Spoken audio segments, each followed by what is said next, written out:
Bom, gente, hoje a gente vai conversar sobre a atenção. E eu diria que a atenção, ela é uma habilidade que ela faz parte de um grupo de funções cognitivas do cérebro que a gente chama de funções executivas. O nome pouco importa, tá? Mas o mais importante é entender que essa função cerebral ela tem uma relação direta com o sucesso. Direta. Eu não consigo visualizar um trabalho que seja bem feito se não houver um depósito adequado de atenção naquilo. Então, quando você tem um nível de atenção adequado, o seu trabalho ele fica um trabalho que pode beirar a excelência. Se a atenção ela não é uma atenção adequada, o trabalho infelizmente ele não vai ficar muito bem feito, ele vai ficar aquém do desejado. E a atenção ela é isso, ela tem uma relação direta com o sucesso, com você fazer suas atividades de maneira adequada. E esse vai ser o assunto de hoje. É um assunto interessante, é um assunto que é um tema da atualidade, afinal de contas, a gente ouve muito falar sobre mundo afora sobre o déficit de atenção, sobre o TDAH, sobre pessoas com dificuldade com a memória, sobre pessoas com dificuldade com a performance, enfim. E tem uma relação direta com isso, com essa habilidade cerebral. E a gente vai fazer uma trilha aqui ao longo de algumas características do cérebro e das suas funções e com foco realmente na parte de atenção, tá? Então vamos lá, vamos começar.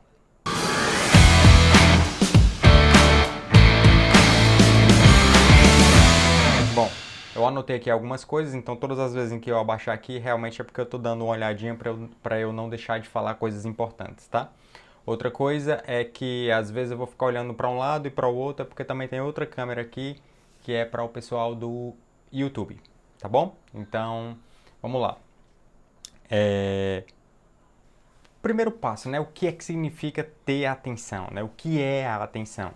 A atenção, ela existe um psicólogo que ele é considerado um dos pais da psicologia e ele definiu a atenção da seguinte maneira, como sendo a repentina tomada de posse pela mente de uma maneira clara, de uma maneira forte, de uma maneira vívida de várias linhas de pensamento ou de vários objetos que são possíveis naquele momento. Esse psicólogo é o William James, é essa foto desse cara que vocês estão vendo aí. É um psicólogo que viveu no século passado, na verdade no século XIX, e ele foi um dos fundadores da psicologia moderna. E nessa época ele já falava sobre esse assunto. A atenção, ela é uma habilidade cerebral que ela faz parte de uma outra função cognitiva que a gente chama de funções executivas. As funções executivas, ela é uma das habilidades cognitivas do cérebro. Eu sei que esses nomes são tudo nomezinhos estranhos, mas eu vou tentar explicar de uma maneira simples. O que é cognição? Cognição são as funções do nosso cérebro que nos diferencia de um animal comum. São funções que fazem o ser humano ser o que o ser humano é, né? Como se fosse um animal superior. Então, a memória, a capacidade de se orientar no espaço, a capacidade de reconhecer objetos, de nomear objetos, a capacidade de se comunicar com outras pessoas, ou seja, a linguagem.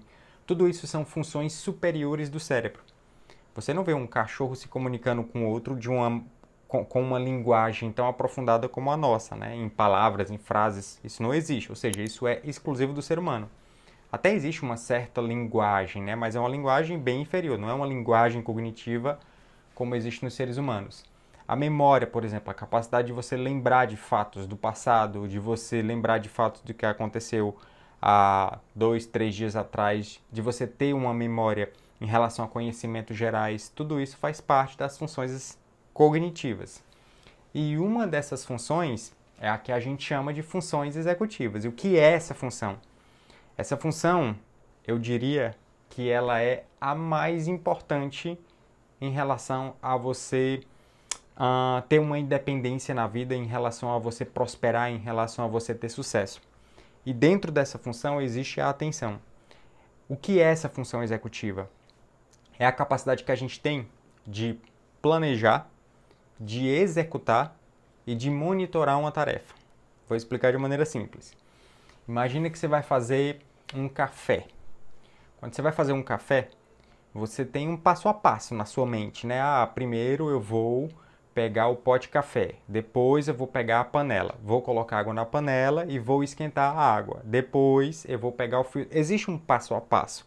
Então esse planejamento de fazer uma tarefa, uma de cada vez, de uma maneira sequenciada, a fim de você atingir um objetivo no final, no caso, fazer o café, ter o café pronto, isso faz parte dessa habilidade do cérebro, que a gente chama de funções executivas. Quando uma pessoa começa a fazer as coisas de maneira muito atrapalhada, quando ela começa a não ter essa organização de passo a passo, ou quando ela perde a capacidade de planejar e de quando ela se depara com um problema, ela não tem a capacidade de se ajustar àquele problema e resolver aquele problema, a gente fala que essa pessoa ela tem uma disfunção executiva, ou seja, ela começa a ter uma alteração nessa habilidade do cérebro. Vou dar um exemplo bem simples. Por exemplo, você entra no banheiro para tomar banho. O que é que você faz? Primeira coisa, você pega a toalha. Você pega a toalha, separa a toalha, depois você fecha a porta, você acende a luz, existe uma sequência. Aí você primeiro se molha, depois você pega o sabonete, aí é que você vai se ensaboar. Uma pessoa que não tem essa habilidade cognitiva, ela é capaz de entrar no banheiro de roupa e começar a esfregar o sabonete sem ter se molhado, entende? Então existe um planejamento. Isso eu estou falando de tarefas simples, tá, gente? Mas agora imagine uma tarefa super complexa, por exemplo, fazer um bolo, é mais complexo. Criar um carro, fazer um carro, um projeto de um carro, fabricar um avião. Então tudo isso demanda um planejamento, demanda um passo a passo, demanda se você se depara com um problema, você tentar resolver aquele problema. Então tudo isso faz parte dessas funções. E quem é que coroa essa função? Qual que é a função que acaba sendo super necessária para que as funções executivas elas atuem de maneira adequada? É a atenção. Então a atenção ela é essa habilidade cerebral. Existe um psicólogo que eu gosto muito, que o nome dele chama Daniel Goleman, que é o psicólogo que escreveu esse livro, Foco. Ele fala bastante sobre a atenção nesse trabalho que ele fez. E uma das coisas que ele fala é que no mundo de hoje, no mundo competitivo de hoje, existe a exigência de você ter 3 focos. Existe a necessidade de você ter um foco, que é um foco interno, um foco externo e o foco no outro. E esses 3 focos, ele dá o nome de foco triplo. O que seria esse foco interno? Seria quando você tem a capacidade de você focar a sua atenção e entrar em contato com os seus próprios valores, entrar em contato com a sua maneira de ser, você se autoconhecer. O foco no outro seria de você ter a percepção das emoções do outro, do comportamento da outra pessoa. E o foco externo teria uma relação entre você ter a percepção de como o mundo funciona para que você navegue e tome decisões em relação ao espaço, ao ambiente que você vive. Então, ele chama isso de foco triplo. E esse foco triplo seria exatamente você ter a capacidade de alocar a atenção nesses 3 locais, tanto em si, quanto no outro, quanto no meio ambiente, quanto no meio externo, quanto no mundo lá fora, para a gente poder conquistar aquele mundo lá fora. O que é que a gente está vendo hoje em dia? O que é que a gente está assistindo? A gente está assistindo uma revolução gigantesca na área digital e a gente está lidando cada vez mais com pessoas que estão em contato muito mais com telas, muito mais com celular, muito mais com televisões e menos com pessoas. E a gente está começando a ver cada vez mais isso acontecer também com crianças, não só com adultos. Então, qual que é a preocupação que existe em relação a isso? A preocupação é que existe um circuito no nosso cérebro que é um circuito que ele tem relação com a parte social e com a parte emocional. E essa circuitaria, ela depende de treino. Se a pessoa ela tem muito mais contato com telas, isso é prenúncio de haver déficits no futuro. Que tipo de déficits? Déficits em relação ao foco no outro, ou então em relação ao foco em si. Porque a pessoa começa a perder essa habilidade social, a habilidade de entender as próprias emoções e a habilidade de entender as emoções do outro. A atenção, gente, ela é como se fosse um músculo. E como um músculo, se ela não for exercitada, ela definha. Quando ela é bem exercitada, ela prospera, ela fica mais forte. E a atenção, como eu falei no início, ela é a coroa de uma grande função cognitiva chamada funções executivas, que é uma habilidade cerebral que tem uma relação direta em você explorar o mundo, em você ter sucesso, em você prosperar, em você construir uma vida, em você construir segurança, em você construir prosperidade. Então, quando você começa a definhar esse músculo da atenção, você pode ter déficits. Eu trouxe aqui, a tela cortou, com o tempo a gente vai aprendendo algumas coisas, né? Eu já sei que na próxima live eu vou tentar cortar a tela de uma maneira que caiba nessa tela vertical.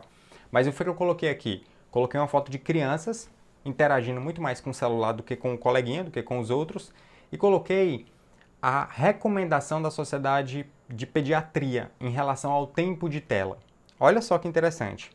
A Sociedade de Pediatria, ela recomenda que crianças entre 2 e 5 anos de idade, o tempo de tela, ou seja, o tempo máximo que ela deve ficar ao longo do dia em contato com uma tela, seja essa tela de celular, ou essa tela de computador, ou essa tela, uma própria televisão, no máximo de 1 hora.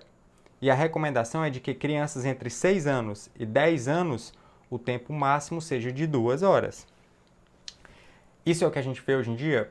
Não, e assim, eu não julgo, porque eu sei que a coisa é muito mais complexa, a correria, o corre-corre, tipo, não ter uma babá, não ter uma cuidadora, e aí você precisa fazer com que aquela criança tentar drenar a energia daquela criança de alguma maneira. Então não tem como a gente julgar. Mas é importante a gente entender as recomendações e entender o motivo das recomendações para que isso ajude os pais, as pessoas, enfim, tios, responsáveis a tomar algumas decisões.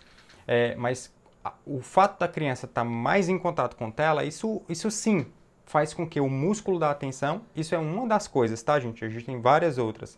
Mas o músculo da atenção, ele pode ficar com o músculo da atenção, falando de maneira metafórica, cada vez mais definhado. Isso ser um prenúncio de déficit. Como eu falei, essa circuitaria do nosso cérebro social e emocional, ela depende de treino, ela depende do contato de uma criança com outra criança. É por isso que um dos motivos de você colocar uma criança de maneira muito precoce na escola é exatamente ela ter interação social. Às vezes ela vai para lá só para brincar, mas não é que ela está só brincando, ela está interagindo com outras pessoas. Isso já é um aprendizado, isso já é importante. Tanto que a gente percebe que uma criança, quando ela vai para a escola, quando nesses primeiros meses da escola, você já vê uma evolução gigantesca. Parece que todo dia a criança tem um aprendizado novo, é como se fosse uma esponjinha, sempre pegando conhecimentos novos. Então, essa interação social, ela é algo que é muito importante, tá? Olha, no século passado, já no século XIX, existiu um economista que ele escreveu essa seguinte frase, um economista chamado Herbert Simon, que é essa pessoa que está aí na figura, ele escreveu a seguinte frase, que é assim: a riqueza da informação, ela cria a pobreza da atenção. E é exatamente isso que a gente está vendo. E olha que esse cara, ele viveu numa época, quando ele escreveu tudo isso, ele viveu numa época pré-internet, né? Antes de haver todo esse boom de informação que a gente está vendo hoje. É tanta informação que a gente não sabe para onde vai. A gente não sabe onde alocar a nossa atenção.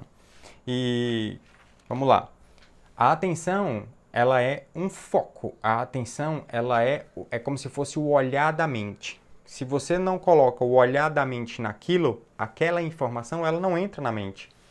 É relativamente comum algumas pessoas me procurarem no consultório dizendo que está com dificuldade com a memória. Chega lá com medo de ter uma demência, com medo de ter um Alzheimer. E isso eu estou falando de pessoas com 45, 50 anos. E quando essas pessoas chegam, rapidamente eu já consigo detectar que o problema não está na memória, o problema está na atenção. Olha só como faz sentido. A atenção, ela é como se fosse os olhos do cérebro. A atenção, ela direciona para onde o seu cérebro está focando. Imagina duas crianças, eu gosto muito dessa analogia. Imagina duas crianças que estão numa sala de aula. Uma das está prestando bastante atenção na sala, na aula, na professora. Está anotando, está escrevendo.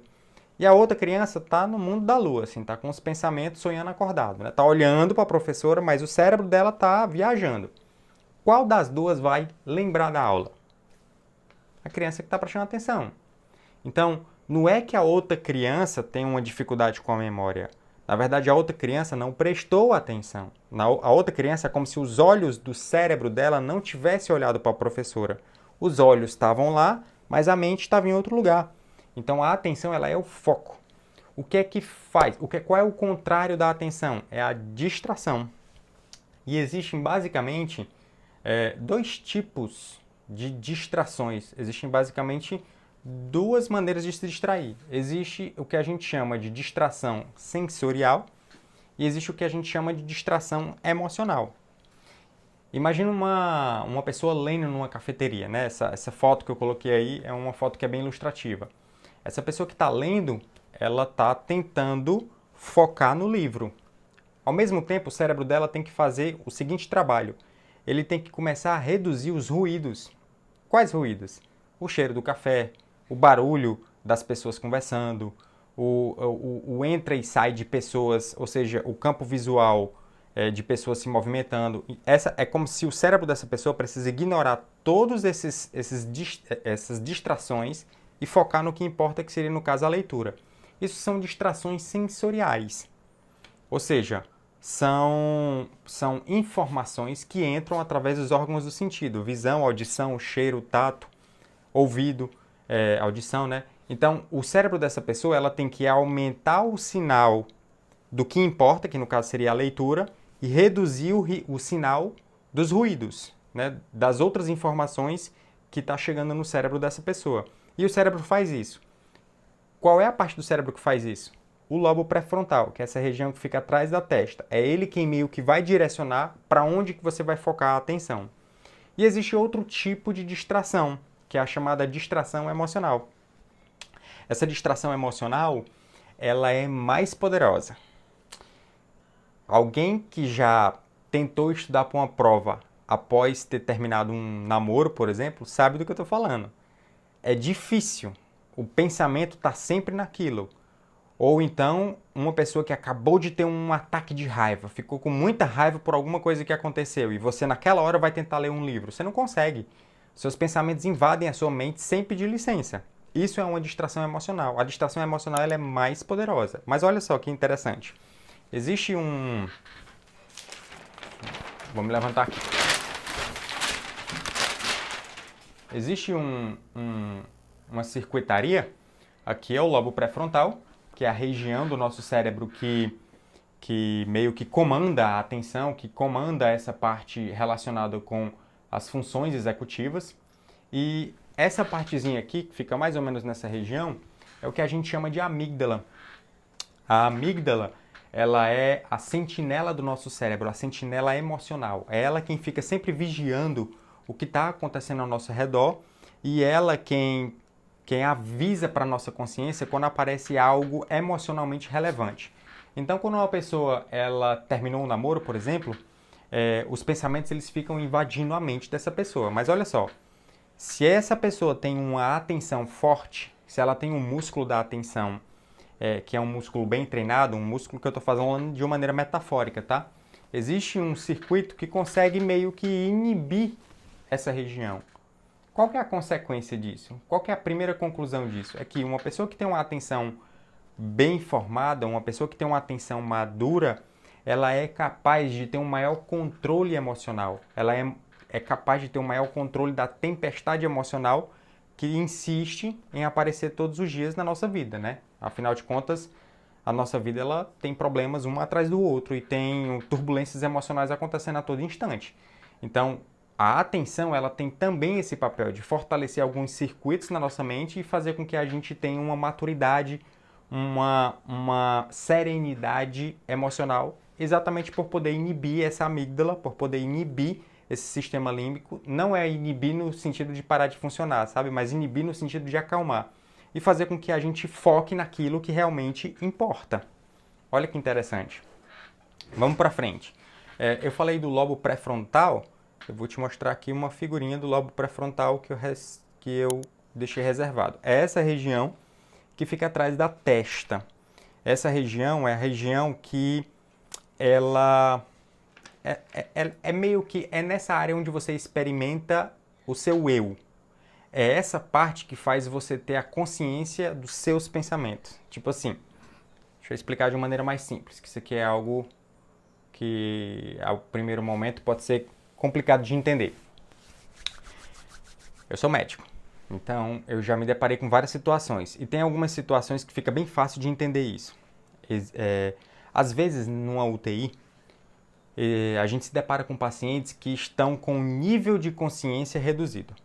Por algum problema, por algum motivo, essa parte do cérebro, que a gente chama de lobo pré-frontal, ela não está funcionando muito bem. Então, qual que é a consequência disso? A consequência é que o paciente ele começa a agir de uma maneira instintiva. Ele arranca fio, ele arranca sonda, ele não quer saber, ele quer se levantar e quer sair dali. Apesar de que ele está doente, ele precisa de cuidados, ou seja, ele não está num local aversivo, ninguém está torturando ele. Na verdade, é o contrário, as pessoas estão cuidando dele para que ele consiga sair daquela fase de gravidade de saúde. Só que o paciente não tem essa percepção, ele não tem a consciência do que está acontecendo. É como se, pelo fato de ter essa consciência reduzida, as regiões mais profundas do cérebro são as regiões que meio que vão comandar o que está acontecendo naquele momento. Então ele age de uma maneira instintiva, ele vai arrancar sonda, ele vai... Às vezes a gente precisa até conter o paciente na cama, a gente precisa meio que... A palavra não seria amarrar, tá, gente? Porque não é amarrar, mas a gente faz uma contenção mecânica para que o paciente ele não faça coisas que acabem trazendo danos para a própria saúde. E não adianta você chegar para o paciente nesse momento e dizer: ô fulaninho, pode ficar tranquilo, a gente está cuidando de você. Ele não vai entender, ele não tem a percepção consciente. Então a consciência ela é isso, é quando você experimenta o eu, é quando você experimenta, tipo assim, eu sou o Márcio, eu sei onde eu estou agora, tô dentro do escritório, estou conversando com vocês numa live. Então isso é a minha consciência, está funcionando de maneira plena. Mas quando essa consciência ela não está funcionando de uma maneira adequada, você perde essa percepção. A percepção de orientação, a percepção do eu, a percepção dos meus planos, do que eu quero para o futuro, ou do que eu fiz hoje há pouco tempo, enfim. Então, essa região do cérebro, o lobo pré-frontal, ele também experimenta isso, ele também faz você ter essa percepção consciente do eu. Vamos lá, vamos para frente. Então, já pegando um gancho nesse assunto, eu quero te falar aqui duas coisinhas. A gente pode dividir o nosso cérebro em dois sistemas, basicamente em dois sistemas. A gente pode dividir em sistema, que é um sistema que eu vou chamar de sistema 1, e sistema 2. O sistema 1 e sistema 2, essa nomenclatura, ela foi adotada por alguns psicólogos e eu acabei optando por utilizar elas aqui. Mas a gente poderia falar razão versus emoção, a gente poderia falar sobre consciência versus inconsciência, enfim. O que eu quero mostrar é que existem, basicamente falando de uma maneira muito resumida, dois sistemas. Um sistema que é um sistema que funciona muito rápido, que é uma maneira de pensar e de agir muito rápido, que é uma maneira de pensar que ela é inconsciente, ela é involuntária, automática, ela é intuitiva, impulsiva, ela é gestora dos nossos modelos mentais e ela é quem executa os hábitos. De quem que eu estou falando? Eu estou falando das regiões mais profundas do cérebro. Eu estou falando de regiões neuronal, um vasto maquinário neuronal que tem numa região mais profunda do nosso cérebro que comanda tudo isso. É como se a gente tivesse vindo para um mundo com uma pré-programação cerebral, vamos dizer assim. Uma programação cerebral que ela tem a capacidade de perceber coisas ao redor, de responder de maneira rápida, tudo relacionado com situações que envolvam nutrição, proteção, procriação. É como se fossem coisas mais instintivas, vamos dizer assim. E existe um sistema 2. Esse sistema 2, que a gente também pode chamar de sistema mais racional, é o nosso eu consciente. É lá onde você consegue ter essa percepção consciente do seu eu, dos seus planos, do que você quer fazer, do que você fez ontem, do que você vai fazer depois de amanhã, enfim, todos os seus planejamentos. Então isso é voluntário, é um modo de funcionamento voluntário. Você escolhe o que você vai pensar, você escolhe o que você vai decidir. Esse eu, que a gente chama de eu consciente, né, que eu vou chamar aqui de sistema 2, ele é ele quem abriga a atenção, vamos dizer assim. E é aqui onde tem as funções executivas, que é exatamente no nosso lobo pré-frontal. Bom, por que eu estou falando tudo isso? Porque ao dividir o cérebro nesses dois grandes sistemas de uma maneira bem simples, tá, gente? De uma maneira muito simplificada. A gente pode dividir, eu vou chamar aqui, eu chamei de sistema 1 e sistema 2, mas eu acho que é até mais fácil de entender, falando de uma maneira mais simples, como se fosse o eu consciente e o eu inconsciente. Esse exemplo que eu estava falando de pacientes da UTI, né? Um paciente que está numa UTI com um nível de consciência reduzido. É como se ali fosse mais uma manifestação do inconsciente do paciente. É tanto que quando o paciente sai da UTI, ele não lembra de nada. Você pergunta, rapaz, você estava tão agitado na UTI, estava arrancando tudo. Ele não lembra absolutamente de nada. Ou então ele tem uma lembrança de coisas que não aconteceram. Coisas como, por exemplo, de ter visto cobra, bicho dentro da UTI, onde na verdade aquilo não aconteceu. Enfim, voltando para esse raciocínio, a gente divide, né, o cérebro basicamente nesses dois grupos, falando de uma maneira muito simples, consciente e inconsciente. E eu posso falar que a atenção consciente é o que a gente chama de atenção seletiva. O que é isso? É um foco de atenção onde você seleciona o que você vai olhar. Vamos dizer assim, olhar que eu falo na linguagem do cérebro. Então você vai selecionar aquilo que você vai prestar atenção e vai reduzir o sinal de todos as possíveis distrações. Então naquela cena da mulher na cafeteria, da mulher que está dentro da cafeteria tentando ler, ela tenta focar a atenção seletiva dela no livro. Só que se alguém entrar ali e disser, oi Patrícia, de maneira instintiva, o cérebro dela vai direcionar a atenção para lá. Que tipo de atenção foi essa? Isso é outro tipo de atenção, que a gente chama de uma atenção reflexiva. Essa atenção reflexiva é uma atenção, gente, falando de maneira muito simples, tá? É mais complexo do que isso. Mas é como se fosse a atenção dessa parte inconsciente do cérebro. Então,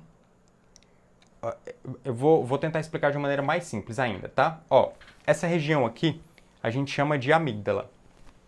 Junto dela existem outras regiões que comandam a nossa parte mais instintiva, mais emocional. A todo instante ela está funcionando. A todo instante ela está monitorando tudo o que acontece ao meu redor. E quando existe algo que ela percebe como sendo algo potencialmente que tem o potencial de me trazer algum tipo de lesão, ou seja, relacionado com a proteção, né, com a autoproteção, ou então, quando é algo no aspecto nutritivo ou algo no aspecto relacionado com procriação, com sexo, ela vai jogar para a minha consciência antes mesmo da minha consciência perceber. Deu para entender mais ou menos? Vou falar de maneira mais simples ainda, tá? É porque eu estou tão habituado a falar de termo técnico que eu fico tentando me policiar a falar de uma maneira mais simples. Mas vamos lá, ó. A atenção reflexiva ela é como se fosse a atenção desse sistema mais primitivo, que é o sistema onde tem a amígdala e o sistema límbico funcionando. Se eu estou em um local, se um homem ou uma mulher está no local e passa uma pessoa do sexo oposto, ou mesmo do mesmo sexo, mas que é atrativa sexualmente, a atenção reflexiva vai direcionar os olhos para lá, de maneira instintiva. Ou seja, é como se a atenção reflexiva ela fosse a tomada de posse pela mente dessas regiões mais profundas do cérebro quando existe um conteúdo ou do aspecto de autoproteção, ou do aspecto de procriação, ou relacionado com comida, com nutrição, que faz com que essa região ela meio que chacoalhasse a minha consciência para que eu olhasse para aquilo, porque aquilo pode ser importante para mim. A parte de nutrição ela é algo um pouco mais que mudou no contexto atual do mundo moderno, né? Numa época mais anterior, onde a comida era mais escassa, isso tinha um significado um pouco mais diferente do mundo atual, né? Mas vamos para frente. Então a gente pode diferenciar a atenção, basicamente existem outros subtipos, em atenção reflexiva e uma atenção seletiva. E a atenção seletiva, ela faz parte desse sistema, que é o sistema 2, que é o sistema relacionado com a consciência que fica no nosso lobo pré-frontal. Então, eu acho que vocês estão percebendo que o nosso cérebro, ele tem um vasto maquinário neuronal, que eles é como se fossem vários departamentos, e esses departamentos eles funcionam de uma maneira independente, mas ao mesmo tempo existe uma interdependência. Quando a gente veio ao mundo com essa parte pré-frontal, que é a região mais nobre do nosso cérebro, a gente começou a ganhar algumas habilidades a mais. Dentre essas habilidades, a gente começou a ter a capacidade de autoconsciência, Blue, olha só, vou mostrar aqui pra vocês. O danadinho aqui, sem querer deixar eu fazer a live direito. Ei, rapaz. Pera aí, rapaz. Bom, deixa eu tentar aqui. Então, o lobo pré-frontal, a gente começou a ter algumas novas habilidades, como a capacidade de autoconsciência, a capacidade de reflexão, a capacidade de deliberação, de planejamento. E tudo isso faz parte desse grupo seleto neuronal que gasta muita energia. Gente, para aprender alguma coisa, para a gente adquirir uma nova habilidade, existe a necessidade de esforço. Existe a necessidade de um gasto. A gente gasta energia.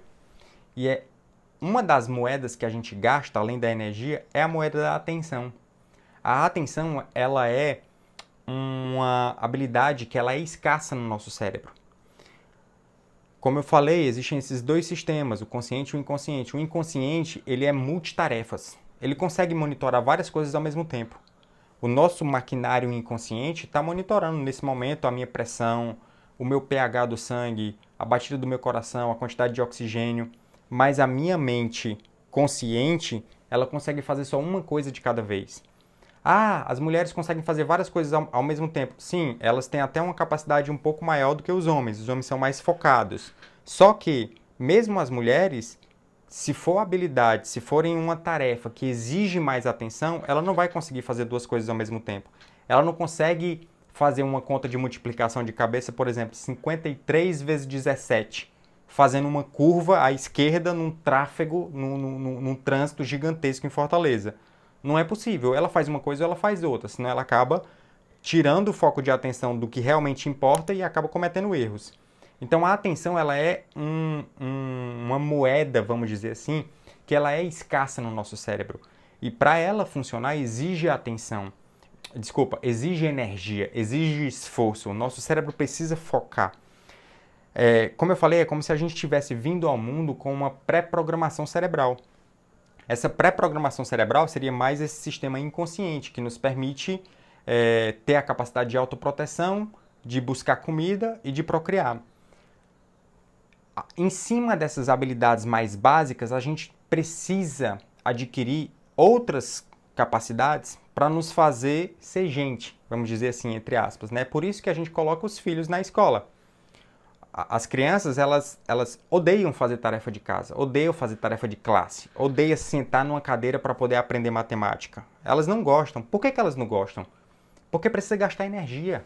Queimar os miolos, como eu gosto de falar, colocar os miolos para funcionar, gasta energia, é um esforço. É a mesma coisa de ir para academia. Quem é que gosta de ir para academia e fazer exercício físico? É algo que exige uma energia, exige um esforço. Do mesmo jeito, sentar, estudar, adquirir uma nova habilidade exige esforço. E esse esforço ele se paga com a moeda da atenção. Então, para eu poder ter atenção, eu preciso gastar energia.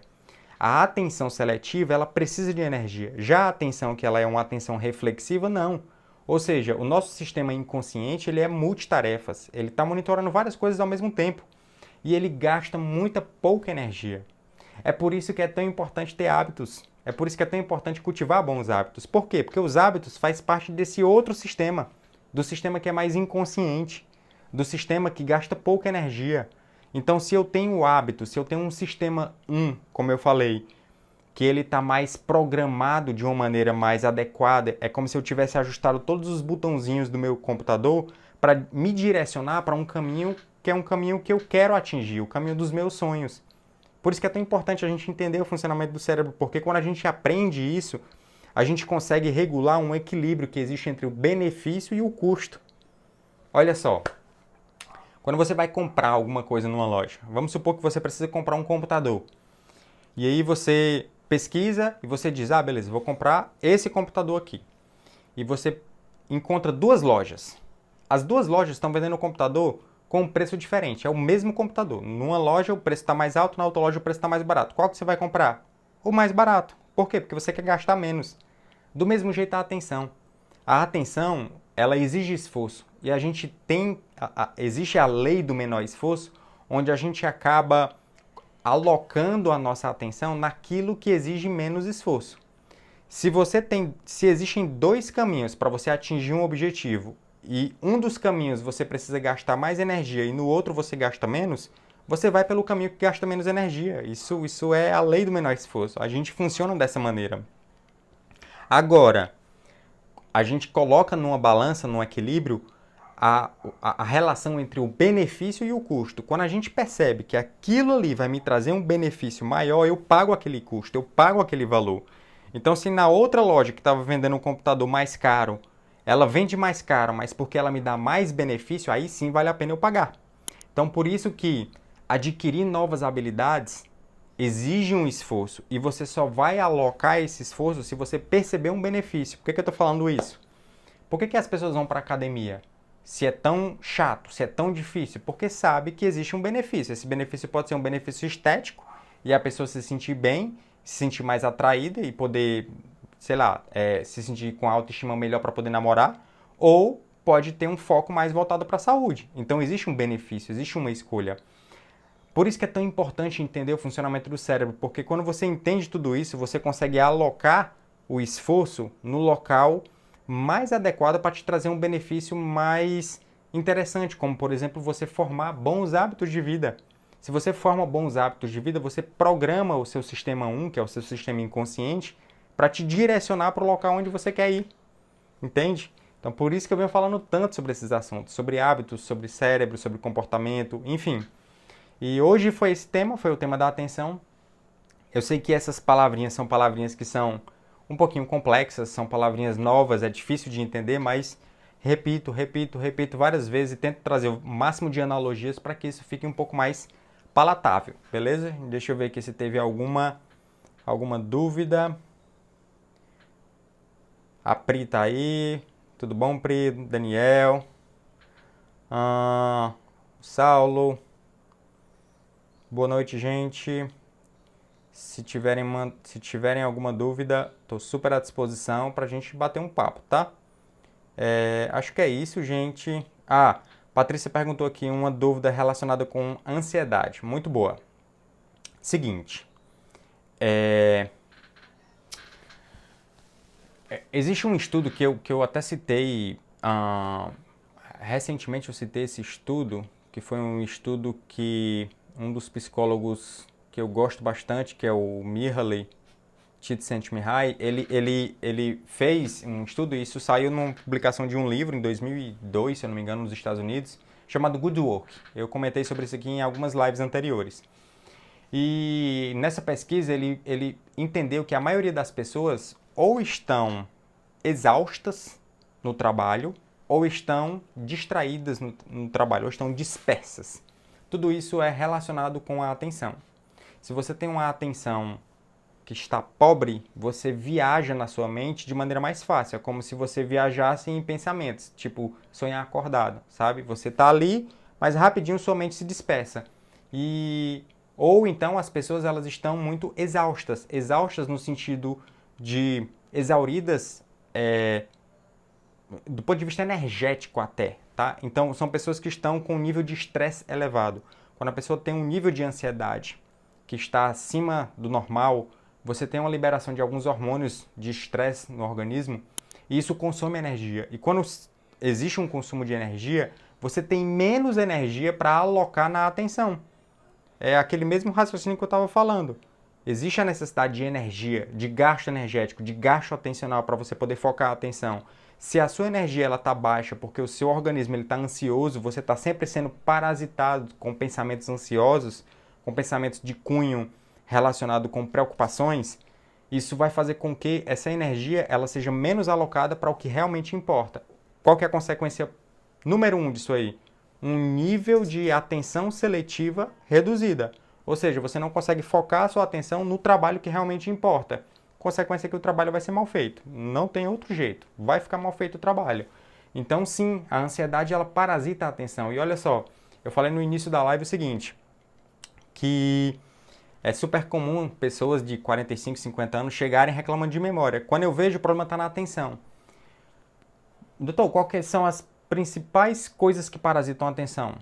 Ansiedade, sono, má qualidade de sono, tá?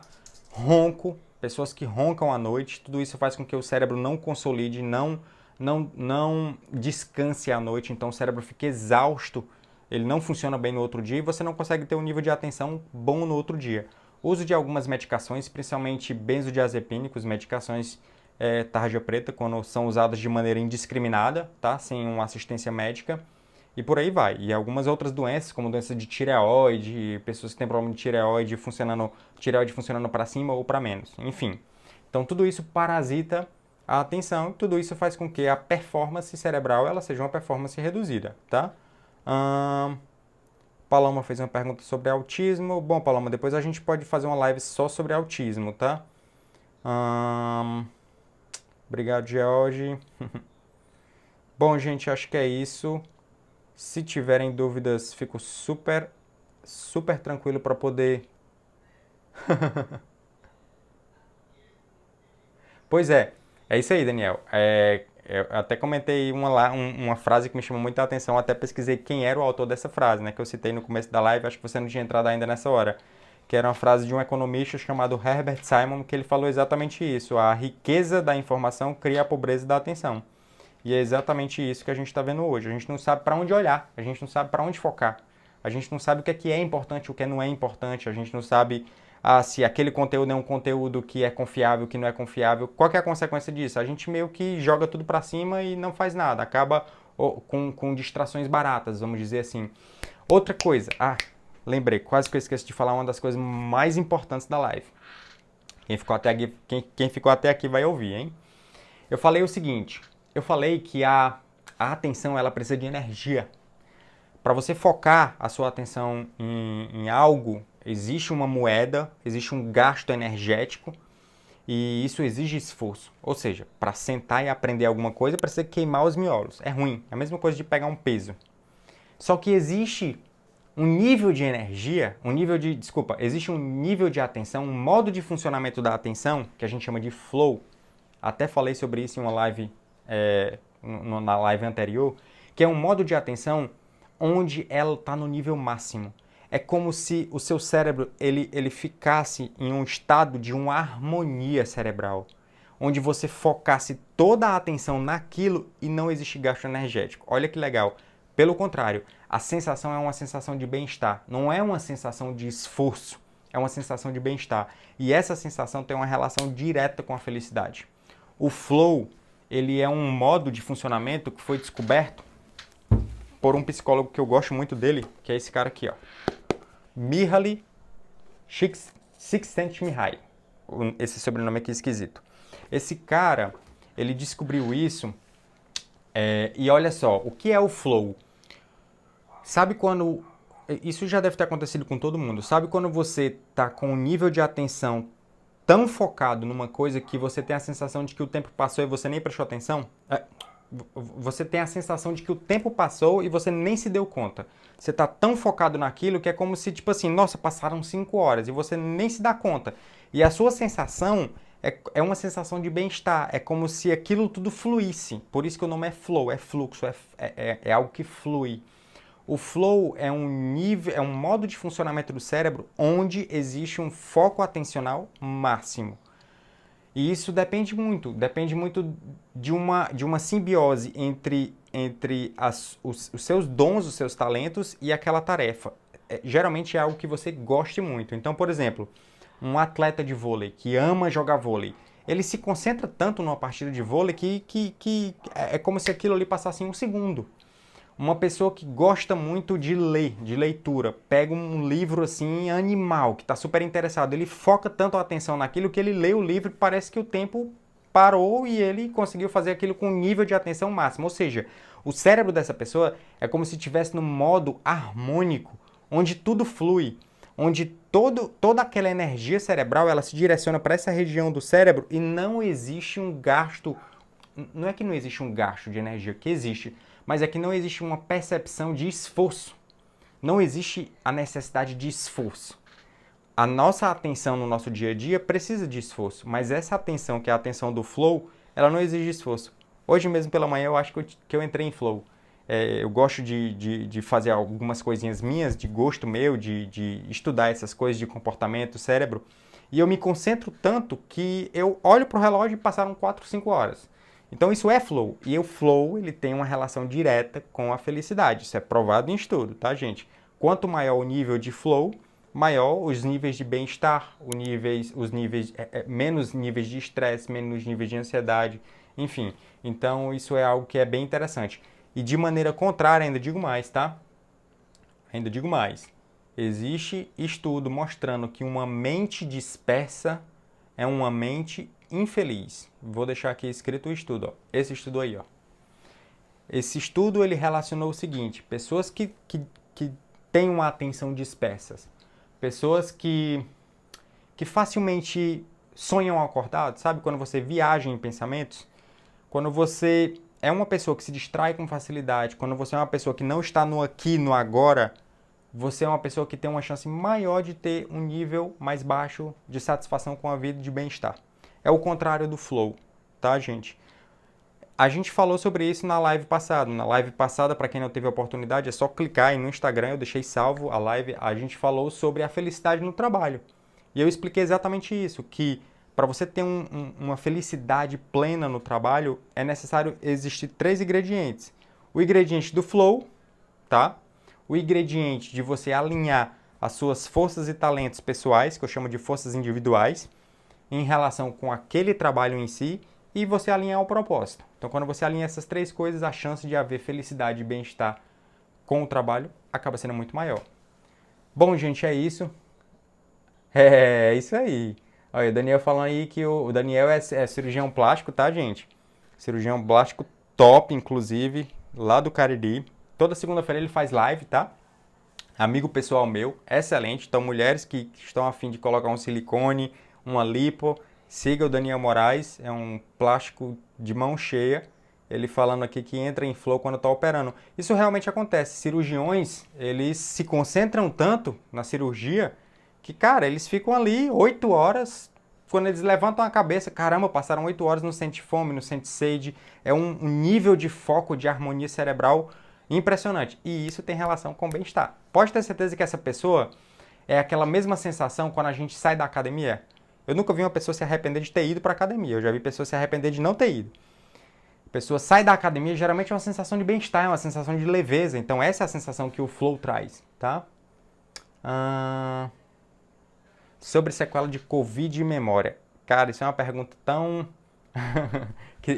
Para eu responder isso aqui para você é 1 hora de live. Vamos falar sobre isso, tá? É um assunto legal.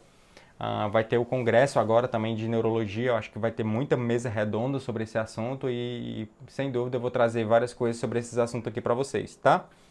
É isso, gente. Forte abraço. Espero que tenham gostado. Qualquer coisa, a live tá salva e eu peço que encaminhe aí pra galera pra gente poder ter um trabalho bem feito, tá bom? Valeu, abraço.